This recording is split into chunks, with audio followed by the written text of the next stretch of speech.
தெரிவித்து இன்றைக்கு சத்யா மூவிஸ் தயாரிப்பில் பொன்மனச்சம்மல் புரட்சித் தலைவர் எம்ஜிஆர் அவர்களுடைய இதயக்கண்ணி 220ஆம் நாள் வெற்றி விழாவில் புரட்சித் தலைவர் பொன்மனச்சம்மல் எம்ஜிஆர் முதல் ரசிகர் என்ற பெருமையை நான் கொள்கின்றேன்.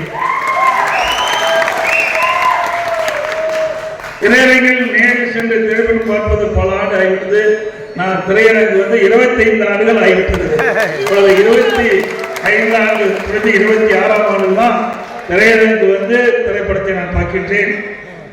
இன்றைய தினம் பொன்மனச்சம்மல் புரட்சித் தலைவர் எம்ஜிஆர் நடித்த அந்த இதயக்கண்ணி படத்தை பார்த்து உண்மையிலேயே நான் மகிழ்ச்சி அடைந்தேன். கடந்த காலத்தில் பல முறை இந்த படத்தை பார்க்கிறேன்.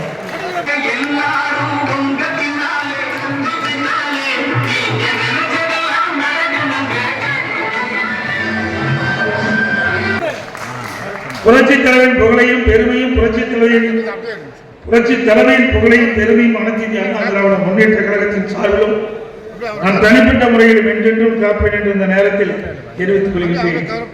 வேறு அண்ணாவின் இதயக்கண்ணி பொன்மனச்சம்மல் புரட்சித் தலைவர் எம்ஜிஆர் அவர்கள் 1975ஆம் ஆண்டு வெளியாகிய மாபெரும் வெற்றி பெற்ற புரட்சித் தலைவர் எம்ஜிஆரின் இதயக்கண்ணி திரைப்படம் 50 ஆண்டுகளுக்கு பிறகு ரீ-ரிலீஸ் செய்யப்பட்டு இன்று 225 நாட்கள் என்ற சாதனை படைத்திருக்கிறது. Top post in the world, business magnate, industrialist, multi-millionaire, name is M.G. Red. நவீன டெக்னாலஜியில் புத்தம் புதிய படம் போன்று இன்றைய தினம் திரையை பார்த்தோம். இதயக்கண்ணி படம் எம்ஜிஆர் வாழ்ந்த காலத்தில் மட்டுமின்றி அவரது மறைவுக்கு பிறகு ரிகார்ட் பிரேக் சாதனை படைத்திருக்கிறது. அந்த அளவு அவர் இறந்த பிறகு மக்கள் மனதிலே வாழ்ந்து கொண்டிருக்கின்ற தலைவர் நம்முடைய தலைவர் புரட்சித் தலைவர் எம்ஜிஆர். பிள்ளையனாலும் பேச வந்த கண்மணியே,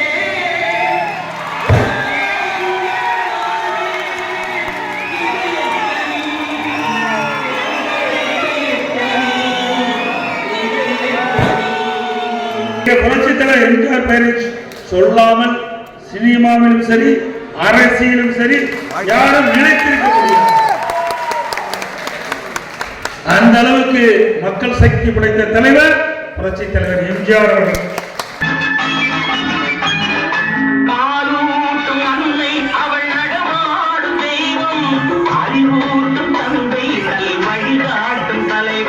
புரட்சித் தலைவர் எம்ஜிஆர் பெயரை சொல்வதெல்லாம் எம்ஜிஆர் ஆகிவிட முடியாது. எம்ஜிஆருக்கு நிகர் எம்ஜிஆர். புரட்சித் தலைவர் எம்ஜிஆர் மிக முக்கியமான படங்களில் ஒன்று இதயக்கண்ணியும் ஒன்று. திண்டுக்கல் இடைத்தேர்தலில் அதிமுக வெற்றி பெற்ற சமயத்தில் வெளியான படம் இது. படத்தின் ஆரம்ப காட்சியில் அதிமுக கொடியும் இறைக்கலை சின்னத்தையும் காட்டி இருப்பார்கள்.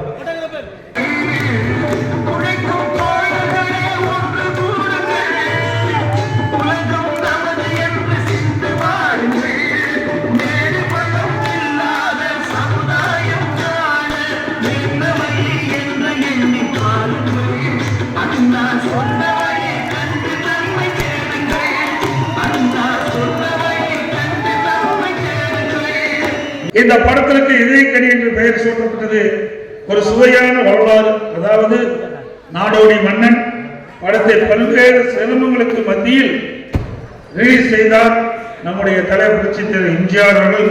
படம் ஜெயித்தால் மன்னன், தோற்றால் நாடோடி என்னும் அளவுக்கு தன்னுடைய அத்தனை பணத்தையும் படத்தில் போட்டிருந்தார் புரட்சித் தலைவர். கணிப்பு எப்போதும் தப்பாது. அவர் கூறியது போல படம் சூப்பர் ஹிட் ஆனது. மாற்றுமை தங்கிய குருநாதர் அவர்களே, பொதுமக்களே, எனக்கு மன்னராட்சி என்றாலே பிடிப்பதில்லை. இருந்தாலும் குருநாதரின் தயவால் இன்று நான் மன்னனாகிவிட்டேன். இனி யாரும் பரம்பரை பாத்தியை கொண்டாடக்கூடாது, கொண்டாட முடியாது. இனி யாரும் மக்களை அடிமையாக நடத்தவே முடியாது, நடத்தக்கூடாது. இனிமேல் மக்களால் தேர்ந்தெடுக்கப்பட்ட ஒருவன் தான் என் நாட்டுக்கு தலைவன். என்ன இதற்கு மதுரையில் நடந்த பாராட்டு விழாவில் பேரறிஞர் அண்ணா கலந்து கொண்டு பேசினார். மரத்தில் ஒரு கனி பழுத்து தொங்கிக் கொண்டிருந்தது. அது யாருடைய மடியில் விழுமோ என்று பார்த்து கொண்டிருந்தேன். நல்ல வேலையாக அந்த கனி என் மடியிலே வந்து விழுந்து விட்டது. அந்த கனியை எடுத்து நான் பத்திரமாக என் இதயத்தில் வைத்துக் கொண்டேன் என்றார்.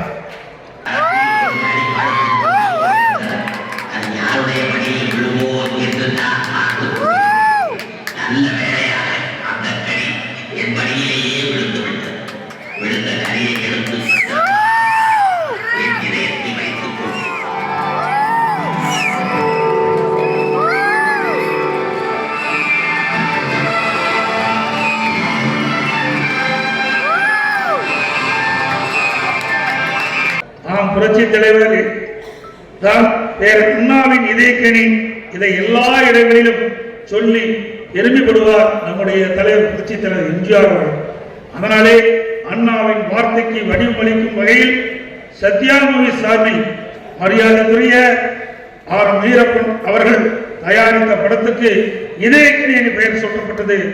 அண்ணாவின் இதயத்தில் நம்முடைய தலைவர் எம்ஜிஆர் இருப்பது போன்ற காட்டி இதயக்கனி என்று டைட்டில் போடப்பட்டது.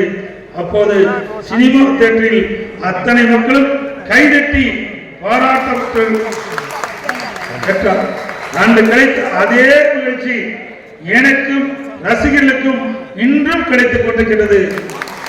காலத்தை வென்றாலோ புரட்சி தலைவர் அன்றும் இன்றும் என்றும் மக்கள் மனதில் நிலைத்திருக்கின்றனர். வேறு அண்ணா தலைமையில் திமுக 1967 ஆட்சி பிடிப்பதற்கு காரணமாக இருந்தவர் பொன்மனச்செம்மல் புரட்சி தலைவர் எம்ஜிஆர் அவர்கள். புரட்சி தலைவர் எம்ஜிஆர் அவர்கள் துப்பாக்கியால் சுடப்பட்டு கழுத்தில் கட்டுப்போட்டு போஸ்டர் தமிழகம் முழுவதும் அப்போது ஒட்டப்பட்டது. எம்ஜிஆரின் போஸ்டரை பார்த்து மக்கள் திமுக ஆட்சியை கட்டிலே அமர்த்தினார்கள். அண்ணா மறைவுக்கு பிறகு திரு கருணாநிதி முதலமைச்சராக இருக்கும் 1971 இரண்டாவது முறையாக திமுக ஆட்சி அமைப்பதற்கும் காரணமானவர் அண்ணாவின் இதயக்கனி நம்முடைய தலைவர் பொன்மனச்செம்மல் புரட்சி தலைவர் எம்ஜிஆர். ஏற்றிவிட்ட ஏணியை எட்டி உதைக்கும் வகையில் அன்று முதல்வராக இருந்த திரு கருணாநிதி கணக்கு கேட்ட காரணத்திற்காக கட்சியிலிருந்து நம்முடைய தலைவர் எம்ஜிஆர் அவர்களை வெளியேற்றினார். அன்று ஊழல் ஆட்சியை எதிர்த்து பொன்மனச்செம்மல் புரட்சி தலைவர் எம்ஜிஆர் அண்ணா திமுகவை தொடக்கினார். ஆணவ செருக்குடன் இருந்த திமுகவை வீழ்த்தி முதல் தேர்தலிலே ஆட்சி பிடித்தவர் நம்முடைய தலைவர் புரட்சி தலைவர் எம்ஜிஆர். எம்ஜிஆர் தான் அவர் உயிரோடு இருக்கின்றவரை திமுகவால் வெற்றி பெறவே முடியவில்லை. புரட்சி தலைவர் எம்ஜிஆரை பற்றி இன்னும் சொல்லிக்கொண்டே போகலாம். இதயக்கனி மட்டுமல்ல, நாடோடி மன்னன், 1000ல் ஒருவன், மலைக்கல்லன், மர்மயோகி, உலகம் சுற்று வாலிபன் போன்ற படங்கள் ரீரிலீஸ் செய்தாலும் பிளாக் பஸ்டர் ஹிட் அடிக்கும் திரைப்படங்கள் ஆகலாம். புரட்சி தலைவர் எம்ஜிஆர் இறந்த பிறகும் புரட்சி தலைவர் புகழ் மங்காமல் தங்கமாக சொலித்துக் கொண்டிருக்கின்றது என்பதற்காக இதயக்கனி திரைப்படமே ஒரு சாட்சியாக விளங்கிக் கொண்டிருக்கிறது. சினிமாவில் அரசியலை புகுத்தி வெற்றி என்ற ஒரே தலைவர் நம் புரட்சி தலைவர் எம்ஜிஆர் அவர்கள். சினிமாவில் அசைக்க முடியாத சூப்பர் ஸ்டார். அவர் நிஜமாவே உச்சத்தில் இருந்தபோது சினிமாவை விட்டு அரசியலுக்கு வந்தவர். சினிமாவை பள்ளிக்கூடம் போன்று மாற்றியவர். தன்னுடைய ரசிகர் தன் திரைப்படத்தை பார்த்து கெட்டுவிடக்கூடாது என்ற நல்ல எண்ணம் கொண்டவர். அதனால்தான் ஒரு திரைப்படத்தில் கூட அவர் குடிப்பது போன்ற மற்றும் புகைப்பது போன்ற வன்முறையை தூண்டுகின்ற ஒரு காட்சி இடம்பெறவில்லை. உழைக்கிறீங்க, இதை குடிங்க, உங்க களைப்பெல்லாம் நீங்கிடும். களைப்பு தீர்றதுக்கு ஓய்வு தான் தேவை, போதை இல்லை. எனக்காக கொஞ்சம் குடிங்க. குடிக்கிறவங்களே நான் பார்க்க விரும்புகிறேன் சார். என்ன கூடவா? மன்னிக்கணும் மிஸ்டர் ரவி, மிருகத்தை விட மனிதன் உயர்ந்தவன்கிறதுக்கு ஒரே ஒரு அடையாளம் பகுத்தறிவு தான். அந்த பகுத்தறிவே இந்த மது பாழாக்குது. எனக்கு தவறா நினைக்காங்க. ஆடை இல்லாம வெளியே வர வெக்கப்படுற நல்லவன் கூட இதை குடிச்சதும் இருக்கிற ஆடையை கிழிச்சு எரிஞ்சிட்டு பைத்தியக்கார மாதிரி நடு ரோட்டுக்கு வந்துடுவான். எவ்வளவு அவமானம். தலைவர்கள் அறிஞர்கள் சொன்ன கருத்தை எல்லாம் சினிமாவில் எளிமையாக சொன்னார். அதனாலே எம்ஜிஆரை வாத்தியார் என்று அன்போடு மக்கள் அழைத்தார்.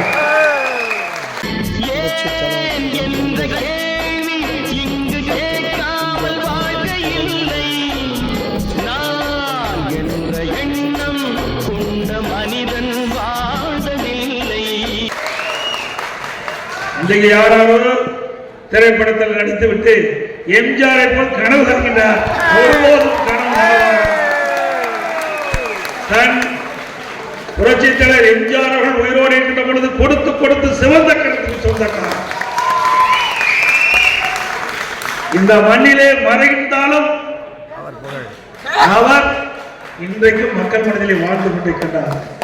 அவர் இறந்த பிறகும் தன்னுடைய சொத்துக்களை வாய் பேசாதவர் காது கேளதற்கு தன்னுடைய சொத்தை கொடுத்து அந்த குழந்தைகளை காப்பாற்றிய பெருமை நம்முடைய தலைவருக்கு ஒருவருக்கு மட்டும்தான். திரைப்படங்களில் மக்களுக்கு என்னெல்லாம் செய்தவர் என்று சொன்னாரோ அவை எல்லாவற்றையும் முதல்வராக வந்து செய்து காட்டியவர் நம்முடைய தலைவர் புரட்சி தலைவர் எம்ஜிஆர் அவர்கள். கல்வி பொருளாதாரத்தில் ஒரு சமூக புரட்சி செய்தார். ஏழை எளியவர்கள், பொருளாதாரத்தில் பின்தங்கியவர்கள் உள்ளிட்ட அத்தனை தரப்பு மக்களையும் உயர்த்துவதற்கு 68% இடஒதுக்கீடை கொண்டவர் நம்முடைய தலைவர் புரட்சி தலைவர் எம்ஜிஆர். தான் உழைத்து சம்பாதித்த சொத்துக்களை எல்லாம் அள்ளி அள்ளி கொடுத்து கலியுக வள்ளலாக வாழ்ந்து காட்டியவர்.